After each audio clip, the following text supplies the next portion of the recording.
J'écris ceci le 22 octobre 2025, parce que le sommeil ne vient pas et que la chanson est revenue, fine comme de la vapeur sous la porte. Je ne fais pas ça, poster des histoires nocturnes décousues, mais 10 jours suffisent pour prétendre que ce n'était que des nerfs. Nous étions 4 ce week-end-là. Moi, ma sœur Tash, mon pote du boulot, Ruben et Anna, avec qui je suis depuis 3 ans et qui m'a prévenu poliment plus d'une fois de baisser la voix dans la brousse et de laisser les lieux tels que nous les avions trouvés. Nous avons réservé le refuge des Pinacles, parce que tout le monde dit d'y faire au moins une fois le lever du soleil, et parce que la vallée de Kawaranga est assez proche pour être de retour à temps pour le lundi. Voilà le cadre. L'image à l'intérieur n'est pas celle que j'attendais. Nous sommes partis le dimanche 12 octobre. Ça devait être facile. Remonter Webb Creek, passer la nuit au refuge, frontale jusqu'à l'échelle du sommet avant l'aube. Regarder le soleil s'ouvrir comme un couvercle sur le golfe de Hauraki. Des œufs au retour au refuge. Redescendre avant que le parking ne se remplisse. Ruben avait un nouveau réchaud qu'il voulait tester et Tash venait de finir une rotation brutale à l'hôpital. Anna se tenait là, souriante à nos listes, et a dit qu'on pouvait laisser l'enceinte dans la voiture. C'est drôle, en y repensant, de voir à quel point nous étions désinvoltes avec le bruit à ce moment-là. J'ai vérifié la météo 2 fois, emporté des piles en plus, et je me suis dit que la moitié des histoires que j'avais entendues étaient là pour tenir les touristes à carreau. La forêt nous a avalés de cette manière douce qu'elle a, vous donnant cette impression que le sentier est une rivière que seuls vos pieds peuvent voir. Nous avons traversé les ponts qui rebondissent juste assez pour vous faire rire et faire semblant de ne pas regarder en bas. Anna ouvrait la marche, silencieuse, le rouge de son bonnet comme une petite lanterne. Des fantaillés qu'elle appelait piwakawaka ne cessaient de voleter autour des coudes de Tash, et l'air humide portait une odeur de terre et de vieille sève, comme un couloir dans une maison qui ne sèche jamais. Je me souviens avoir pensé que les arbres étaient proches, que les feuilles étaient lourdes de pluie, que le soleil n'avait aucune chance. Au bout d'1 heure, nous avons trouvé la première chose. C'était un petit objet tressé dans la boue, là où le sentier tournait, du harakeke, natté en une forme pour laquelle je n'ai pas de bons mots. Quelque chose comme une petite échelle ou un poisson avec trop d'arêtes. Il semblait récent, le lin encore humide et pâle. Ruben a dit art local et l'a accroché à la sangle de son sac parce qu'il aime les souvenirs bizarres. Hannah l'a regardé, les lèvres serrées, et a dit doucement « Peut-être n'emporte pas ça ». Il a haussé les épaules et l'a gardé quand même, et j'ai dit que ça tomberait probablement tout seul. Ça n'est pas tombé. Au-delà des marches en bois, la brume a commencé. Non pas une couverture, mais une marée, se déplaçant entre les troncs en plis lents. C'était encore l'après-midi, mais le son a changé. Pas d'oiseaux, juste nos bottes et le souffle de la brousse. C'est là que j'ai entendu les premières notes. Les appeler des notes est faux. C'était du souffle à travers quelque chose de creux, une ligne de son qui effleurait à peine l'oreille. J'ai cru que c'était un autre groupe devant, quelqu'un avec une flûte ou un téléphone qui en jouait, et j'ai failli appeler. Hannah m'a touché le coude et a secoué la tête.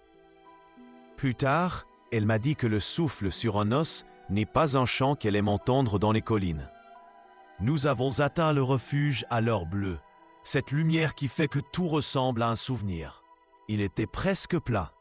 Des familles, une paire de routards allemands, un homme plus âgé, calme, avec une cicatrice en travers du nez, qui était peut-être le gardien. Il nous a montré nos couchettes avec cette gentillesse usée de la dioc et a dit que le lever de soleil du lendemain serait superbe si les nuages se levaient. Sur le panneau d'affichage, quelqu'un avait griffonné « Ne sifflez pas après la tombée de la nuit », ce qui a fait étouffer un sourire à Ruben. Tash a laissé tomber son sac et s'est allongé sur la couchette comme un arbre abattu. Je nous ai fait des nouilles et du thé, et j'ai senti le refuge se refermer autour de nous, chaud et ordinaire, le poêle qui cliquetait et les vitres qui s'embuèrent du souffle des autres. Autour du thé, l'homme à la cicatrice a dit que les escaliers menant au sommet étaient glissants ce soir, qu'on devrait attendre presque l'aube. Ce n'était pas un bavard. On sentait que les mots lui coûtaient. Quand il eut fini, il a jeté un coup d'œil à l'objet en lin que Ruben avait posé sur la table et s'est contenté de dire « Fais attention avec ça ». Hannah l'a remercié et n'a rien demandé de plus. Et j'aimerais maintenant avoir suivi son exemple. Au lieu de ça, j'ai plaisanté sur des gris-gris pour le beau temps. Et Ruben a plaisanté en retour en disant qu'on avait besoin de toute l'aide possible. La bouche de l'homme a fait une ligne comme une couture. Nous sommes montés quand même un peu avant 4, parce que c'était notre genre. Les frontales festonnaient la roche et les petites barres métalliques semblaient suer de la brume. C'était pro-silencieux. Le muscle des montagnes appuyait son poids sur nous. Et tout d'un coup, la chanson est revenue. Tout près maintenant. Aussi simple et impossible qu'un souffle sur une bouteille. Long, bas, puis un saut, puis de nouveau long. Ce rythme s'est mal logé dans ma mâchoire. Tash s'est retournée et a fait une tête comme si elle venait de se rappeler une chute qu'elle n'aimait pas. Nous avons grimpé plus vite, ne voulant que l'échelle et la plateforme et la promesse de la lumière. Le sentier s'est aplani et les poteaux étaient là, fantomatiques, pour montrer la voie. Puis des voix de vent, plus des notes que des mots, comme des rires trop lointains pour avoir un visage. Hannah a dit « Restez prêts ». Le brouillard s'est insinué entre nous et j'ai perdu de vue l'épaule de Ruben pendant 2 battements de cœur, 3. Quand je l'ai revu, il y avait quelqu'un d'autre juste au-delà de lui. Ça ressemblait à Tash, mais plus mince, étiré par l'air. Elle a demandé si nous avions la lampe, mais la voix sonnait faux. Exactement le son de Tash demandant si nous avions la lampe 1 heure plus tôt. Ma bouche a séché sur les bords. La chose dans le brouillard a reculé et la musique a tiré comme une ligne de pêche. Nous nous sommes remis en mouvement, vite, parce que la vitesse donne l'illusion de la sécurité. Nous avons suivi une ligne de sentier qui semblait bonne jusqu'à ce que le sol sous nos pieds change de texture. Ni pierre, ni terre, le bruit sourd et creux du bois. Le faisceau de ma lampe a accroché un carré de bois pourri avec un trou de boulon, puis un autre, comme des traverses d'un ancien tramway, déplacé sur cette arête. Je sais qu'il y a eu des tramways dans la vallée autrefois, mais pas ici. Nos empreintes de bottes sur l'humide avaient l'air fausses aussi, certaines nettes, propres, d'autres peu profondes et lourdes des orteils, comme si le pied avait pointé de l'autre côté. Aucun de nous ne l'a dit à voix haute. Puis Tash n'était plus avec nous. C'était aussi simple. 1 minute, peut-être 2, et son chouchou rouge était là, bouclé sur une tige de fougère comme un signe fait de douceur. La voix de Hannah est devenue basse et posée d'une manière que je n'avais jamais entendue. Elle a dit « Ne dites pas son nom ». Elle a dit « Ne répondez pas si ça appelle encore ». Et la chanson a bien rappelé, tantôt à droite, tantôt à gauche, comme si la colline inspirait et expirait et déplaçait le son. Ma poitrine se sentait creusée. Ruben a avalé sa salive et a sorti le petit réchaud de son sac, avec des doigts qui paraissaient trop gros, les mains tremblantes comme s'il avait été dehors dans la neige. Je ne peux pas vous dire de qui c'était l'idée, seulement que nous nous sommes tous souvenus de quelque chose à propos de la fumée et de nourriture cuite quand les vieilles histoires s'approchent. Ruben a allumé le réchaud et nous avons bourré la gamelle de thé humide et d'un coin de barre de muesli. N'importe quoi pour faire un foutoir d'odeur. Hannah s'est tenue, la tête penchée, disant des mots que je ne répéterai pas ici, parce qu'ils n'étaient pas les miens, laissant les noms du lieu ancrer l'air. Le brouillard s'est rétracté, pas parti, mais bordé, et à travers lui, je jure avoir vu 5 formes, espacées, comme des gens qui n'ont jamais appris à se tenir en cercle, les bras pendant trop bas, les cheveux de la couleur de l'herbe sèche. La chanson s'est amincie et a tranché. Un son de flûte d'eau, et puis Tash était là au bord de la lumière, les yeux tout pupilles. Elle ne se souvenait pas s'être écartée. Nous n'avons rien discuté. Nous nous sommes fait petits. Nous avons gardé nos faisceaux bas pour qu'ils n'étirent pas les ombres en créatures. Hannah nous a dit de toucher le sol de la main libre de temps en temps, pour être sûr que nous étions encore là. Le chemin du retour n'était pas celui par lequel nous étions venus. Je pouvais le sentir, comme entrer dans une pièce que vous connaissez et trouver un mur là où devrait être une fenêtre. Mais les balises ont recommencé à s'aligner, triangle après triangle, et la sensation sous le pied est redevenue du gravier et de la roche. La chanson continuait de tirer, des notes filins qui voulaient s'accrocher derrière l'oreille et soulever, et nous ne les avons pas laissés faire. De retour au refuge, la chaleur semblait fausse, comme si nous revenions d'une autre saison. L'homme à la cicatrice était assis sur le banc, regardant ses mains comme s'il y avait laissé tomber quelque chose de précieux et que ça s'était enfoncé dans le bois. Il a levé les yeux vers nous, puis vers le gris-gris de lin encore accroché à la sangle de Reuben, et s'est levé pour le soulever doucement et le poser sur l'appui de fenêtre. Il ne nous a pas touchés et il n'a rien dit. Nous avons fermé la porte. J'ai posé le couvercle de la marmite près de nos bottes comme un miroir sans visage. La chanson a plané contre les murs un moment, une scie fine qui traçait une ligne autour du refuge. Finalement, elle est montée vers la pente et la nuit s'est posée. À l'aube, nous avons bel et bien grimpé, plus lentement et prudemment, parce que le ciel s'est fendu et promettait une lumière comme un pardon. La vue était immense et nette, et le vent nous peignait les cheveux en arrière et nous faisait nous sentir stupides et chanceux. Tash s'est appuyée contre moi et a dit que ses dents lui faisaient mal comme si elle avait serré toute la nuit. Hannah a souri à rien que je pouvais voir et a laissé sortir un souffle qui a fait de la buée dans l'air et a laissé ses épaules plus basses. Pendant une bonne minute, j'ai cru avoir rêvé le reste. Puis, sur la tache d'argile au pied de l'échelle, j'ai vu une série d'empreintes de la taille de pieds nus d'enfants, enfoncées profondément et pointant vers le vide, et une petite forme où 3 trous avaient piqué l'argile en une rangée nette, comme une bouche qui ne savait pas être une bouche. Nous sommes redescendus en fin de matinée, tandis que tout le monde montait, plein de bavardage. Aucun de nous ne leur a dit un mot qui les ferait rebrousser chemin. Je ne sais pas si c'était de la gentillesse ou de la lâcheté. Dans un virage après le long escalier, une nouvelle tresse de lin avait été nouée légèrement à une branche, différente de celle que Reuben avait portée. Il ne l'a pas touchée. Il a glissé l'ancienne de l'appui de fenêtre dans la poche de sa doudoune bleue et n'a pas regardé ses mains après. 1 heure plus tard, quand nous nous sommes arrêtés pour boire, la poche était vide. Il ne me l'a pas dit alors. Il me l'a dit hier soir. À la voiture, Tash a ri trop fort de quelque chose de petit, puis a pleuré de cette façon qu'elle a quand son corps a fini de se tenir. Nous avons changé de chaussettes et sommes montés. Pendant que j'attachais ma ceinture, j'ai remarqué une trace sur la vitre arrière, plus sport que saleté.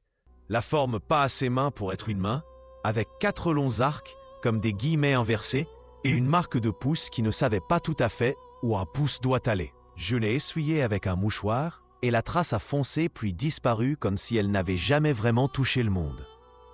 Pendant des jours, j'ai fait semblant que le monde n'était qu'à une seule couche.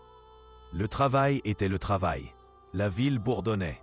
Les bus soupiraient leurs soupirs habituels. Puis, ce soir, en ouvrant une session d'un travail d'enregistrement de terrain, et en faisant défiler pour vérifier les niveaux, le spectrogramme a montré une faible échelle de son qui n'aurait pas dû être là.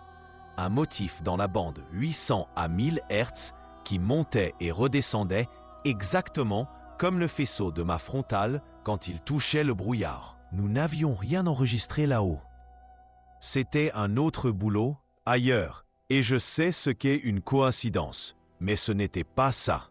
Quand j'ai isolé la bande, la ligne a respiré comme si elle avait une gorge. J'ai ouvert mes photos de cette nuit-là pour la première fois depuis notre départ. Il y en avait une que Reuben avait prise sur la plateforme, le genre de photo de victoire granuleuse qui prouve que vous y étiez. Nous avons tous l'air un peu délavés par le froid. Derrière nous, près du bord où est le poteau de la dock, il y a une forme que je n'avais pas vue, plus grande qu'elle ne devrait l'être si elle appartenait à quelqu'un qui était là-haut avec nous. C'est le genre de choses que vous postez et que les gens entourent en rouge avant de vous traiter de menteur. C'est aussi le genre de choses que vous supprimez. Je ne l'ai pas supprimé. J'ai encore fait défiler et mon téléphone a bugué et l'image s'est décalée d'un souffle, et la grande forme s'est rapprochée un peu. Je suis allé faire du thé pour empêcher mes mains de penser, et j'ai trouvé quelque chose suspendu à l'intérieur de ma porte d'entrée. Ça ressemblait au premier objet en lin, mais plus fin, des fils si minces qu'ils avaient dû être fendus avec un ongle. C'était humide, et une petite tache ronde assombrissait le paillasson en dessous, comme si on venait de l'avoir soulevé à travers la porte. Pas glissé dessous, pas posté, soulevé. J'ai pensé au gardien posant le nôtre sur l'appui sans le toucher, comme si c'était à la fois un bonjour et une limite. J'ai accroché le nouveau à un clou près du miroir du couloir, parce que je ne savais pas quoi faire d'autre, et parce que mon corps voulait que je continue à respirer. Hannah dort dans la chambre, et je ne la réveillerai pas pour ça, parce que j'ai promis de ne pas donner à tout ça plus d'ampleur que nécessaire tant que nous n'y serons pas obligés. Sur le balcon, la brume est basse. Le réverbère tient un jaune stable, et il n'y a pas de musique que je puisse entendre avec mes oreilles maintenant que je suis dehors, seulement un bourdonnement électrique nerveux venu de quelque part dans la rue. Pourtant, chaque partie de moi a appris à quoi ressemble un souffle tiré d'à travers un petit os, et je peux le sentir former une question à laquelle je ne peux pas répondre. On nous a appelés là-haut. Nous avons répondu, par accident, en étant bruyants, curieux et vivants. Je poste ceci parce que quelqu'un d'autre montera bientôt et fera ce que nous avons fait et pensera que ce n'est qu'un spectacle de ciel. Peut-être que pour eux, ce le sera. Peut-être qu'ils verront un lever de soleil net et redescendront avec rien d'autre que des photos et des genoux grassants. Je ne sais pas comment ces choses choisissent. Je sais seulement que le 12 octobre, quand le brouillard bougeait comme une respiration et que les notes glissaient entre nos côtes, nous étions très petits et très vus. Dans le registre du refuge, je jure qu'il y avait une ligne sous la date, d'une écriture qui semblait écrite par la pluie, une note qui disait « Ne répondez pas en retour ». Quand nous sommes partis, cette page avait un rond de tasse et les mots étaient estompés jusqu'à presque rien. Comme tout avertissement auquel on ne croit qu'à moitié. Nous allons bien maintenant, au sens où les gens l'entendent, quand ils tiennent une boisson chaude à deux mains et parlent de télévision. Tache dort avec une lumière allumée et dit qu'elle rattrape juste après sa rotation. Ruben plaisante sur l'achat d'un autre réchaud et ne siffle plus, c'est une bonne chose. Hannah garde un petit plan de Kawakawa sur l'appui de fenêtre et l'arrose avec soin. Et c'est peut-être sans rapport, mais je la vois toucher ses feuilles en forme de cœur et je sens la maison se stabiliser. La chanson se cache parfois dans la bouilloire quand elle bout, dans la gaine du vieil immeuble au-dessus de nous, dans la façon dont la corde à linge bourdonne quand le vent la prend. Elle n'a pas dit nos noms. Nous ne les lui donnons pas. Si vous y allez, si vous devez, soyez silencieux. Ne sifflez pas. N'appelez pas des noms dans le brouillard comme si ce n'était que de la météo. Ne ramassez pas ce qui n'est pas à vous. Si quelque chose demande, avec du souffle et de l'os, que vous approchiez un peu, vous n'avez pas besoin d'être courageux. Vous avez besoin d'être immobile. Faites brûler votre thé si nécessaire. Souvenez-vous que la fumée signifie des gens et de la cuisine et du plein jour, et pourrait convaincre ce qui est vieux et élégant là-haut que vous n'êtes pas un jouet. Certains les appellent le petit peuple ou les gens de la brousse ou juste des histoires. Et certains vous diront leur nom que je n'emploierai pas ici parce que je n'en ai pas le droit. Je dirai seulement que les légendes n'ont pas faim de vous. Elles sont occupées à leur propre vie. Mais parfois, les bords glissent.